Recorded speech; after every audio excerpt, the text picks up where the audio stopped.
now government has proclaimed the voice over, and it will suspend all combat operations using artillery and heavy weapons and also airstrikes.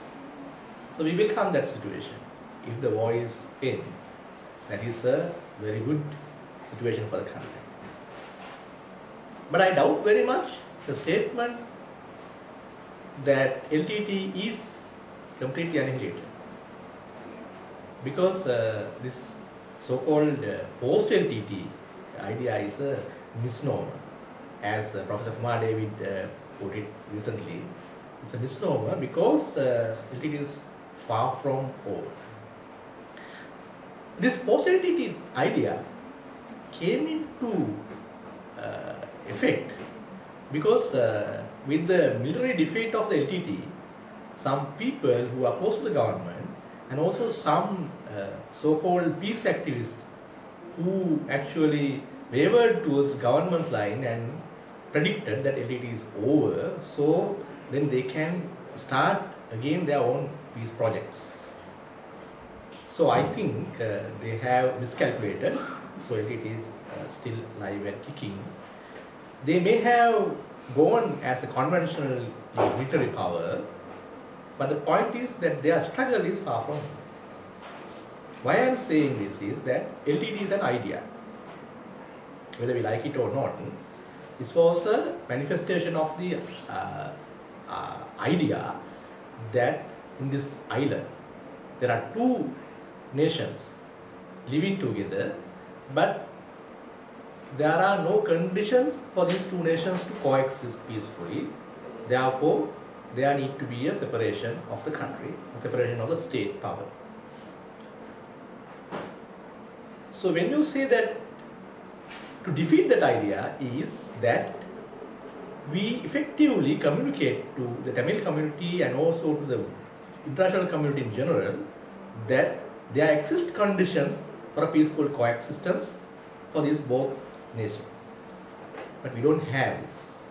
At the moment, what we see is that the demands of the Tamil nation or Tamil community is disregarded.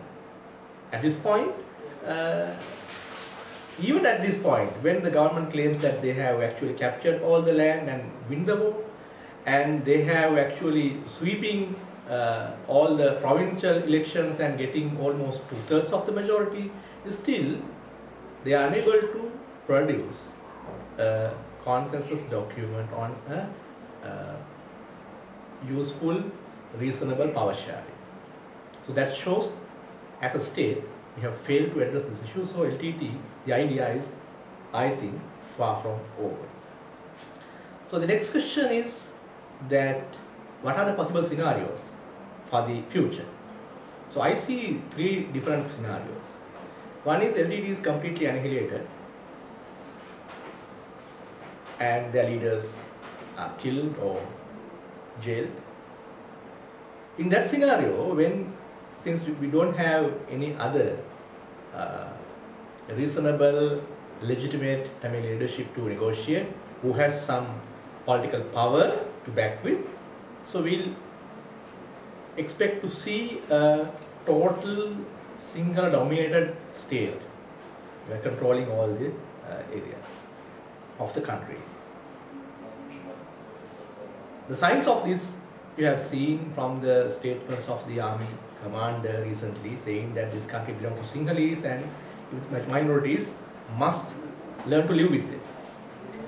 The second scenario is that LTTE defeated as a conventional military power but resort to a guerrilla warfare as urban guerrillas and also rural guerrillas, and continue to be working as a destabilizing factor for the country and also for the region.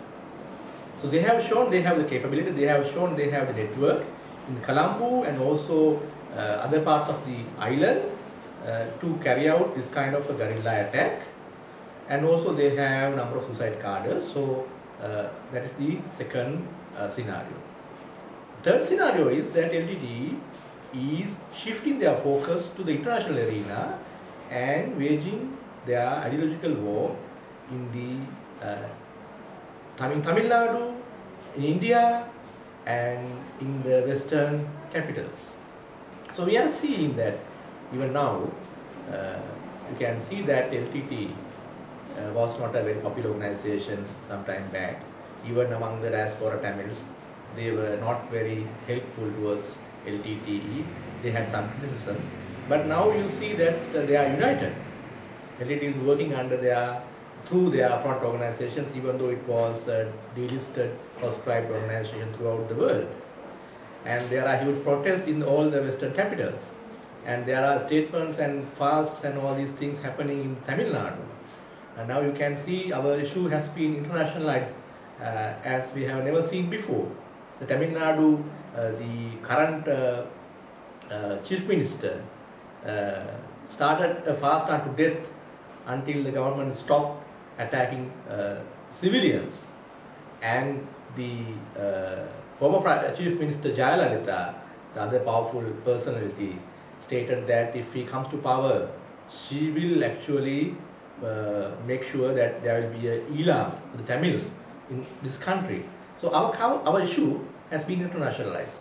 So I think that is the other scenario. So I predict personally that first scenario is, I don't believe that is possible, because with the internationalization of the issue, that's what we are seeing now, because there's a lot of pressure coming in from Sri Lankan government to halt the combat operations. So I am expecting scenario 2 and 3. So that means our issue is becoming more and more internationalized, and also there will be no stability in the country. So that is a very bleak scenario I am predicting.